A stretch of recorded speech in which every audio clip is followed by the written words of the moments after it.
धार्मिक ग्रंथ महाभारत से जुड़ी कई अलग अलग कहानियों के बारे में पता होगा, लेकिन इनमें कई ऐसी कहानियाँ हैं जिनके बारे में आपने शायद सुनी नहीं होगी। जानिए धार्मिक कहानी महाभारत की ऐसे 11 अलग अलग कहानियाँ जो लोगों ने बहुत ही कम सुने होंगे। इसमें से पहला कहानी है, जब कौरवों की सेना पांडवों से युद्ध हार रही थी, तब दुर्योधन भीष्म पितामह के पास गया और उन्हें कहने लगा कि आप अपनी पूरी शक्ति से यह युद्ध नहीं लड़ रहे हैं। भीष्म पितामह को काफ़ी गुस्सा आया और उन्होंने तुरंत 5 सोने के तीर लिए और कुछ मंत्र पढ़े।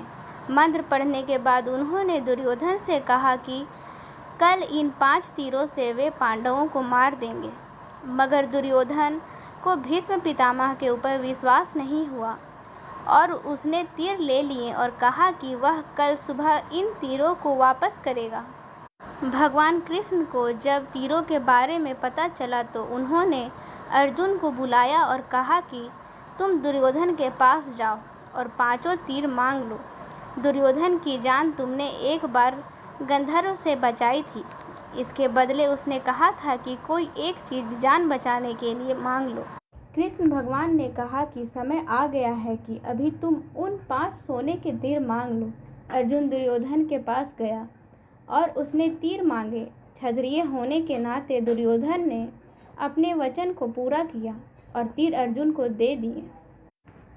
दूसरा कहानी इस प्रकार से है। द्रोणाचार्य को भारत का पहले टेस्ट ट्यूब बेबी माना जाता है। यह कहानी भी काफ़ी रोचक है। द्रोणाचार्य के पिता महर्षि भारद्वाज थे और उनकी माता एक अप्सरा थी। एक बार की बात है, भारद्वाज शाम के समय गंगा नहाने गए, तभी उन्हें वहाँ एक अप्सरा नहाती हुई दिखाई दी। उसकी सुंदरता को देख ऋषि मंत्र मुग्ध हो गए और उनके शरीर से शुक्राणु निकला, जिसे ऋषि ने एक मिट्टी के बर्तन में जमा करके अंधेरे में रख दिया। इसी से द्रोणाचार्य का जन्म हुआ।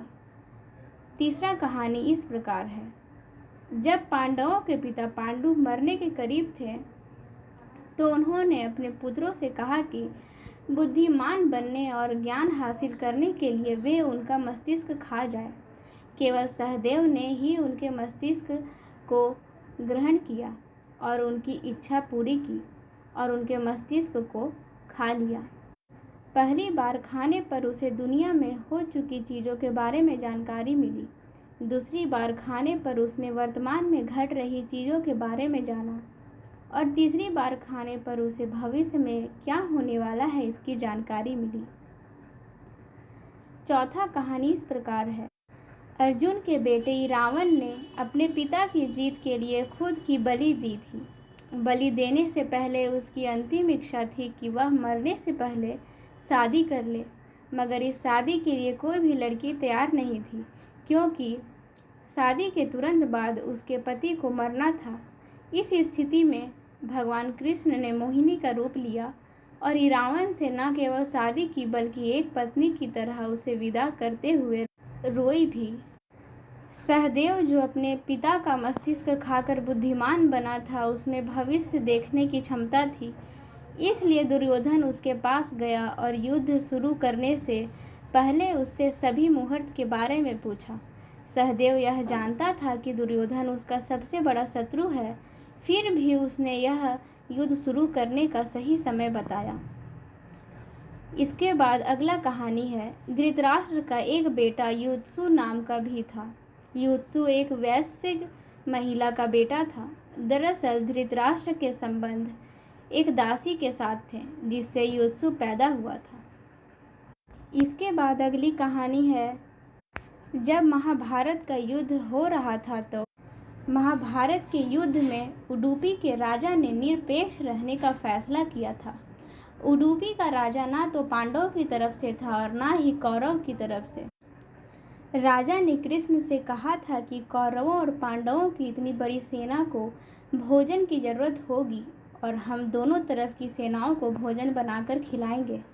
18 दिन तक चलने वाली इस युद्ध में कभी भी खाना कम नहीं पड़ा। सेना ने जब राजा से इस बारे में पूछा तो उन्होंने इसका श्रेय कृष्ण को दिया।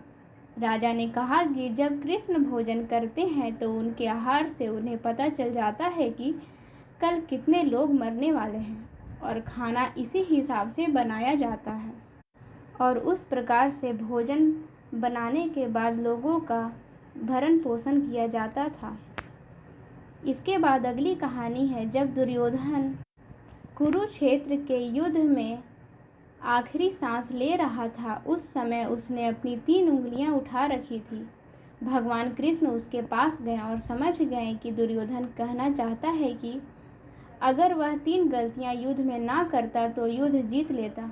मगर कृष्ण ने दुर्योधन को कहा कि अगर तुम कुछ भी कर लेते तब भी हार जाते। ऐसा सुनने के बाद दुर्योधन ने अपनी उंगली नीचे कर ली। इसके बाद अगली कहानी है कर्ण की। कर्ण और दुर्योधन की दोस्ती के किस्से तो काफ़ी मशहूर हैं। कर्ण और दुर्योधन की पत्नी दोनों एक बार शतरंज खेल रहे थे। इस खेल में कर्ण जीत रहा था। तभी भानुमति ने दुर्योधन को आते देखा और खड़े होने की कोशिश की। दुर्योधन के आने के बारे में कर्ण को पता नहीं था, इसीलिए जैसे ही भानुमति ने उठने की कोशिश की, कर्ण ने उसे पकड़ना चाहा। भानुमति के बदले उसके मोतियों की माला उसके हाथ में आ गई, वह टूटकर गिर गई। दुर्योधन तब तक कमरे में आ चुका था। दुर्योधन को देखकर भानुमति और कर्ण दोनों डर गए कि दुर्योधन को कहीं कुछ गलत शक न हो जाए, मगर दुर्योधन को कर्ण पर काफ़ी विश्वास था। उसने सिर्फ इतना कहा कि मोतियों को उठा लो। इसके बाद अगली कहानी कर्ण की ही है। कर्ण दान करने के लिए काफ़ी प्रसिद्ध था। कर्ण जब युद्ध के क्षेत्र में आखिरी सांस ले रहा था, तब भगवान श्री कृष्ण ने उसकी दानशीलता की परीक्षा लेनी चाहिए। वे गरीब ब्राह्मण बनकर कर्ण के पास गए और कहा कि तुम्हारे बारे में मैंने काफ़ी सुना है और तुमसे मुझे अभी कुछ उपहार चाहिए। कर्ण ने उत्तर में कहा कि आप जो भी चाहें मांग लें। ब्राह्मण ने सोना मांगा। कर्ण ने कहा कि सोना तो उसके दांत में है और आप इसे ले सकते हैं। ब्राह्मण ने जवाब दिया कि मैं इतना कायर नहीं हूँ कि तुम्हारे दांत तोड़ूं। कर्ण ने तब एक पत्थर उठाया और अपने दांत तोड़ लिए। ब्राह्मण ने इसे भी लेने से इनकार करते हुए कहा कि खून से सना हुआ यह सोना वह नहीं ले सकता। कर्ण ने इसके बाद एक बाण उठाया और आसमान की तरफ चलाया। इसके बाद बारिश होने लगी और दांत धुल गए और वह ब्राह्मण को दांत दे दिया। इस प्रकार कर्ण अंत समय तक अपनी दानवीरता को नहीं छोड़ता है।